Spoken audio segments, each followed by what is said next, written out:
Veloni, nesse sentido aqui, né, você traz aí a questão do próprio Banco Central, só para até pontuar, o Galípolo segue falando, insiste aí, né, que o Banco Central ele não deve se emocionar. Se a gente for olhar, principalmente ali para os dados, né, até de inflação, eles estão melhores, né? Olhando ainda, quando a gente faz uma comparação aqui, os outros bancos centrais, eles falam sempre que são muito data dependent. O Brasil, ele tem, acho que o dado na mão, ele é dependente de outra questão, que é o ponto, acho que crucial aqui nessa nossa conversa, que é a questão fiscal. Quando o Galípolo, ele traz essa sinalização, né, não se emocionar, isso é prudência ou acaba sendo, de fato, aí um recado de que o fiscal ele ainda pode tirar qualquer tipo de espaço para discussão de cortes? O fiscal hoje é um dos principais pontos para nós não termos o corte de juros, visto que hoje cada vez mais o risco que você se tem do fiscal, ele é pago para manter um fluxo, principalmente um fluxo de câmbio de entrada ou até mesmo de investidores mais forte para o Brasil, nós pagamos um ticket de risco. Então, cada vez mais a gente tem que pagar o ticket de risco e isso vai inibindo que a possibilidade do Banco Central efetuar os cortes que devem ser feitos.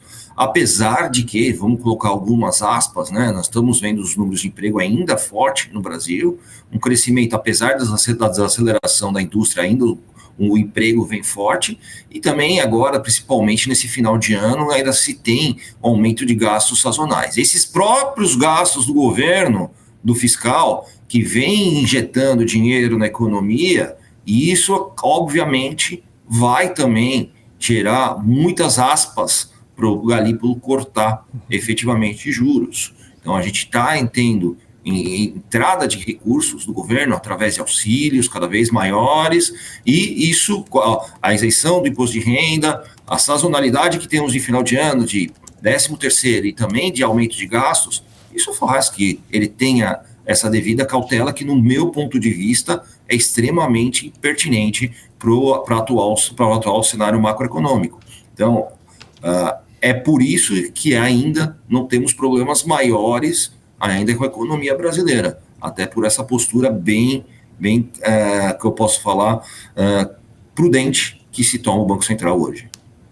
Fabrício, prazer falar contigo, muito bom poder ouvir as análises e até nesse ambiente, né, o Galípolo, ele fala assim, não dou sinal, quem entende sinal está entendendo errado, mas a gente já vê um movimento no mercado começando a precificar corte agora em janeiro, né, por mais que talvez o consenso seja março ali, até por conta da dinâmica da economia, até por conta de toda essa dependência de dados que a gente conversou. E até interessante que essa semana a gente conversou com outros economistas, um deles falou, o cenário seria agosto, né? Não o cenário que, para entender efetivamente essa desaceleração, ver se a transmissão efetiva está acontecendo, seria agosto, né? Mas eu queria ouvir um pouco da sua percepção. O mercado, ele vai se agarrando, né? Ele vai se buscando ali, ou se sustentando em alguns sinais, não só daqui, mas de lá de fora também,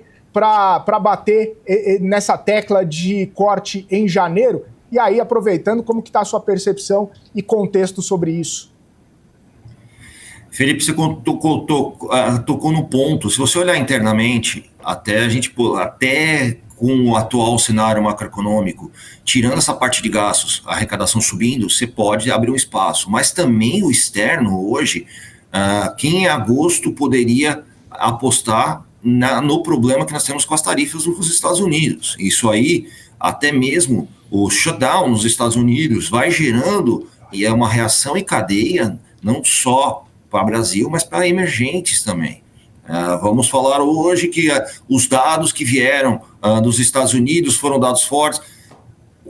Aqui nos Estados Unidos hoje é de extrema desconfiança dos dados que vieram, até porque o efeito do shutdown prolongado que se teve, ele gera efeito na cadeia de empregos, não só do funcionarismo público, mas principalmente nos empregos de toda a cadeia que acaba dependendo dos gastos públicos americanos. Então, eu não vejo, até para o próprio Jerome Powell, apesar do mercado estar apostando num corte de juros, que pode acontecer agora em dezembro, Eu não vejo também aqui nos Estados Unidos, até por essa não tão confiança desses dados, que acaba gerando uma falta de certeza para o Banco Central também nos Estados Unidos cortar juros. No meu ponto de vista, os dois mercados ainda vão estar bem prudentes. O brasileiro depende também, não só como todos os outros mercados no mundo, de uma movimentação de juros aqui.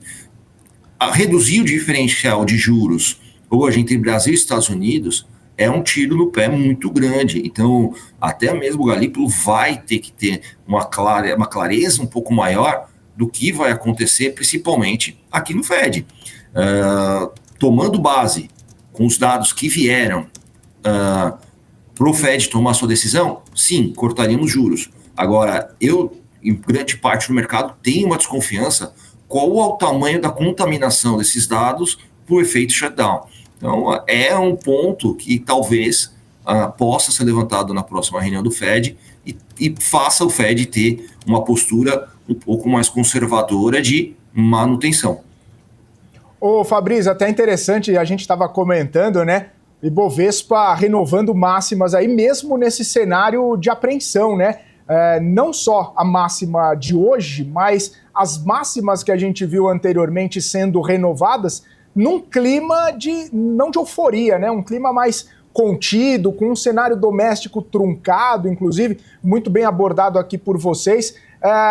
Nesse ambiente, né? O que a gente está projetando é justamente isso, né? Um fechamento de curva de juros que pode beneficiar o mercado com um cenário internacional trazendo um fluxo para cá, ou seja, o nosso cenário doméstico talvez está ficando em segundo plano para os investidores que estão monitorando o nosso mercado por aqui, e aí a gente vê esse movimento que está acontecendo e o ânimo pode continuar mesmo com esses senões que a gente está colocando e pontuando por aqui?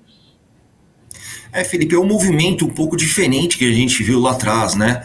Hoje as curvas de juros estão muito mais incertas do que certas na cabeça do próprio investidor. Ele vai pular hoje para uma renda variável para entender ali, principalmente para as bolsas, para ter aonde eu acho que ele tem alguma certeza um pouco maior. Se você olhar, quando você tem políticas que são tanto quanto mais expansionistas, elas tendem a privilegiar principalmente as empresas. Então você tem uma tendência de uma migração dos investidores, principalmente para compra de papéis e os estoques em geral. Então, e a incerteza, aliado com a incerteza para onde efetivamente vai a curva de juros, acaba privilegiando o mercado. Então, nós estamos vendo não só no Brasil, né, nos Estados Unidos também, as bolsas batendo suas máximas e renovando. Então, a tendência ainda é continuar isso enquanto não se tiver essa certeza. Agora, como sempre, né, o segredo é saber qual o tempo que isso vai demorar para sofrer seu devido ajuste, que no meu ponto de vista deve sofrer algum tipo de ajuste, até porque você tem um descolamento tanto dos giros, do crescimento econômico, tanto dos crescimentos projetados pelas empresas vistos os papéis. Então, eu vejo que hoje ainda deve, lá na frente, ter algum movimento, praticamente de alguma correção, basicamente nos preços dos papéis.